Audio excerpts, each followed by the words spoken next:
26 अक्टूबर 2024 को इजराइल ने ईरान में करीब 20 सैन्य ठिकानों पर कई हवाई हमले किए थे। इस हमले को लेकर इजराइल ने दावा किया था कि उसने इजराइल की कई बैलिस्टिक मिसाइल बनाने वाली कंपनियों को जमींदोज कर दिया है। वहीं ईरान का कहना था कि इस हमले में उसके 4 नागरिक और 1 सैनिक मारा गया, जिसका बदला वो इजराइल से जरूर लेगा। हालांकि अमेरिका ने ईरान को दो टूक कह दिया कि ईरान इजराइल पर जवाबी हमला करने की कोशिश भी ना करे, और अगर ईरान ऐसा करता है तो इस बार अमेरिका इजराइल को काबू नहीं कर पाएगा और इजराइल ईरान के उन सैन्य और परमाणु ठिकानों पर हमला करेगा जो अभी तक इजरायली हमलों से अछूते हैं।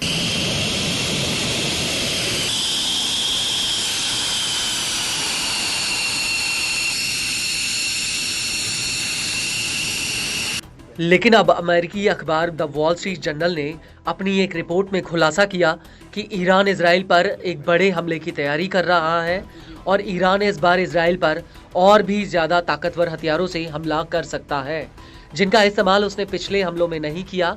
अखबार का कहना है कि ईरान के इस प्लान की जानकारी अरब और ईरान के कुछ अधिकारियों ने दी है। हालांकि इसी दौरान ईरान के राष्ट्रपति मसूद पेजेश्कियन ने इशारा किया कि ईरान और उसके सहयोगी हमास और हिजबुल्लाह के बीच अगर युद्ध विराम होता है तो इससे ईरानी हमलों की तीव्रता जरूर प्रभावित होगी।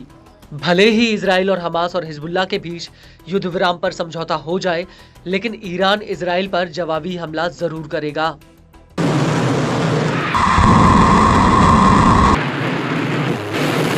खुफिया जानकारी के मुताबिक ईरान इजराइल पर इसी हफ्ते हमला कर सकता है। वहीं मिस्र के एक अधिकारी ने अमेरिकी अखबार को बताया कि ईरान ने मिस्र को निजी रूप से चेतावनी दी है कि इजराइल को उसका जवाब बेहद ही मजबूत और जटिल होगा, क्योंकि इजराइल के हमले में ईरान के 4 नागरिक और 1 जवान मारा गया है और ऐसे हालातों में इजराइल को जवाब देना ही होगा।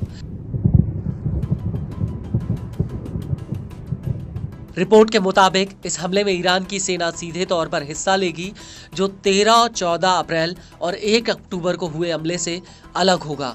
ईरानी अधिकारियों का कहना है कि पिछले हमलों के मुकाबले इस बार के हमलों में इजरायली सैन्य अड्डों पर और ज्यादा ताकतवर तरीके से हमला किया जाएगा।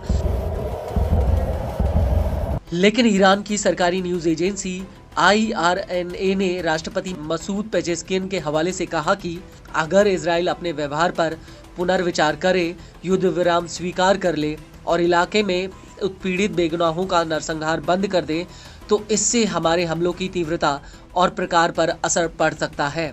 ईरान अपनी संप्रभुता और सुरक्षा के खिलाफ किसी भी आक्रामकता का जवाब दिए बिना उसे छोड़ नहीं सकता।